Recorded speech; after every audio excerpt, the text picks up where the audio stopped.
My name is Janie. I'm a junior. My student number is 8. The title of the speech is Special Olympics, Let Me Be Myself, a Champion. The speaker of the speech is Matthew Williams. Hello, my name is Matthew Williams, and I am a champion. I have won medals in 3 different sports and national games in Canada, competed at the international level in basketball, and was proud to represent Canada on the world stage. Applause. I train 5 days a week for basketball and speed skating, work with top quality coaches and mental performance consultants to be at my best in my sport. By the way, all that is through Special Olympics. Does that change the way you think of me and my accomplishments? The world does not see people like me as champions. Not long ago, people like me were shunned and hidden away. There has been lots of change since Special Olympics began in 1968. But in too many cases, people with intellectual disabilities are invisible to the wider population. People use the R word in front of me, and they think it doesn't matter. That's the word retard or retarded, used in a derogatory manner. They are not thinking about how much it hurts me and my friends. I don't want you to think I'm here because I'm a charity case. I am here because there is still a big problem with the way many people see individuals with intellectual disabilities, or too often, how they don't see them at all. Did you know the World Games happened this year? I was one of over 6,500 athletes with intellectual disabilities from 165 countries who competed in LA. There was over 62,000 spectators watching opening ceremonies, and there was live coverage on TSN and ESPN.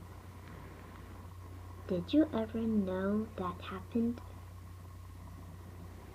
What do you think when you see someone like me? I am here today to challenge you to look at us as equals. Special Olympics transforms the self-identity of athletes with intellectual disabilities and the perceptions of everyone watching. For those of you who aren't familiar, Special Olympics is for athletes with intellectual disabilities. Special Olympics is separate from the Paralympics and Olympics. We offer high-quality, year-round sport programs for people with intellectual disabilities that changes lives and perceptions. This movement has changed my life and those of so many others. And it has changed the way the world sees people with intellectual disabilities. I was born with epilepsy and an intellectual disability. Growing up, I played hockey until I was 12 years old. The older I got, the more I felt it was harder to keep up with everyone else, and I was angry and frustrated. For a while, I did not play any sports. didn't have many friends, and I feel left out and sad. There was a time when people with intellectual disabilities were hidden away from society. No one thought they could participate in sports, let alone be a valued member of society. In the 1960s, Dr. Frank Hayden, a scientist at the University of Toronto, was studying the effects of regular exercise on the fitness levels of children with intellectual disabilities. Using rigorous scientific research, Dr. Hayden and other researchers came to the conclusion that it was simply the lack of opportunity to participate that caused their fitness levels to suffer. Lots of people doubted that people with intellectual disabilities could benefit from fitness programs and sports competition opportunities. But pioneers like Dr. Hayden and Eunice Kennedy Shriver, the founder of Special Olympics, persevered, and Special Olympics athletes have proved them right 4.5 million times over. Applause. Before I joined Special Olympics, I was nervous because I was young, shy, not confident, and didn't have many friends. When I got there, though, everyone was very encouraging, supportive, and let me be myself without being judged. Now, I am a basketball player and speed skater who has competed at provincial, national games, and this year made it all the way to the World Summer Games in LA, where I was part of the first ever Canadian basketball team to compete at World Games. Applause. I am one of more than 4.5 million athletes around the globe, and I've heard so many similar stories. Being Special Olympics athletes restores our pride and dignity. Special Olympics also addresses critical health needs.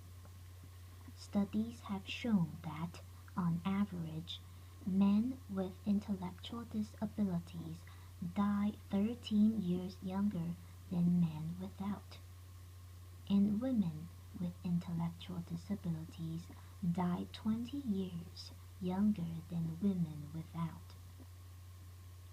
Special Olympics keeps us healthy by getting us active and participating in sport. Also, our coaches teach us about nutrition and health. Special Olympics also provides free health screening for athletes who have difficulty communicating with their doctor or accessing health care. At the 2015 World Summer Games, my Team Canada teammates and I played the Nigerian basketball team. The day before our game, the Nigerian basketball team went to the World Games Healthy Athlete Screening, where 7 of 10 members were given hearing aids for free and got to hear clearly for the first time. Applause. The change in them was amazing. They were more excited, happy, and confident because their coach could vocally communicate with them. And they were emotional because they could hear the sounds of the basketball, the sounds of the whistle, and the cheering fans in the stands. Sounds that we take for granted. Special Olympics is transforming more than just the athlete in their sport. Special Olympics is transforming their lives off the field. This year, research findings showed that nearly half of the athletes in the U.S.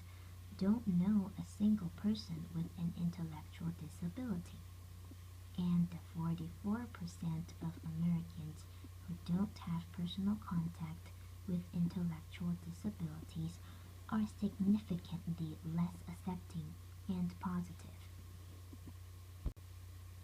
Then there's the R word, proving that people with intellectual disabilities are still invisible to far too many people. People use it as a casual term or an insult.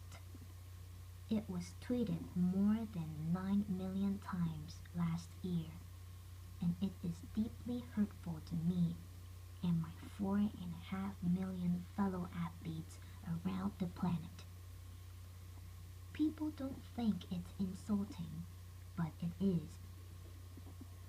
As my fellow athlete and global messenger John Franklin Stephens wrote in an open letter to a political pundit who used the R word as an insult.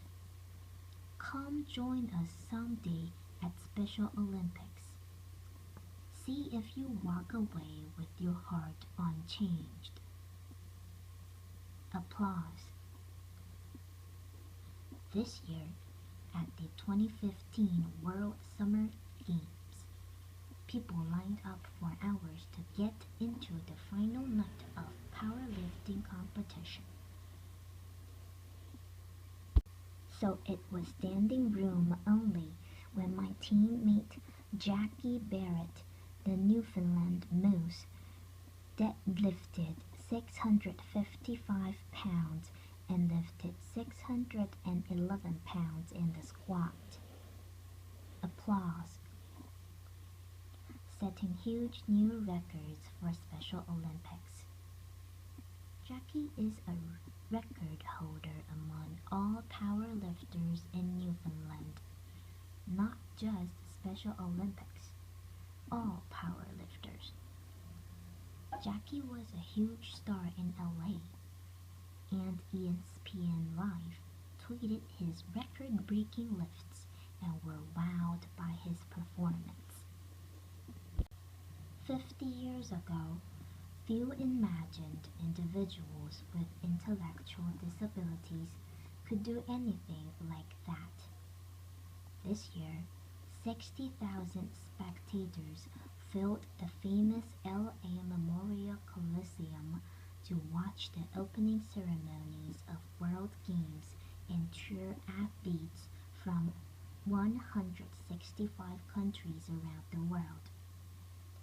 Far from being hidden away, we were cheered and celebrated. Special Olympics teaches athletes to be confident and proud of themselves. Special Olympics teaches the world that people with intellectual disabilities deserve respect and inclusion. Applause. Now, I have dreams and achievements in my sport. Great coaches, respect and dignity, better health, and I am pursuing a career as a personal trainer. Applause. I am no longer hidden, bullied, and I am here doing a TED Talk. Applause. The world is a different place because of Special Olympics, but there is still farther to go. So the next time you see someone with an intellectual disability, I hope you will see their ability. The next time someone uses the R word near you, I hope you will tell them how much it hurts. I hope you will think about getting involved with Special Olympics. Applause. I would like to leave you with one final thought. Nelson Mandela said, "Sports has the power to change the world." Special Olympics is changing the world by transforming 4.5 million athletes and giving us a place to be confident, meet friends, not be judged, and get to feel like and be champions. Thank you very much. Applause. This is the end of the speech.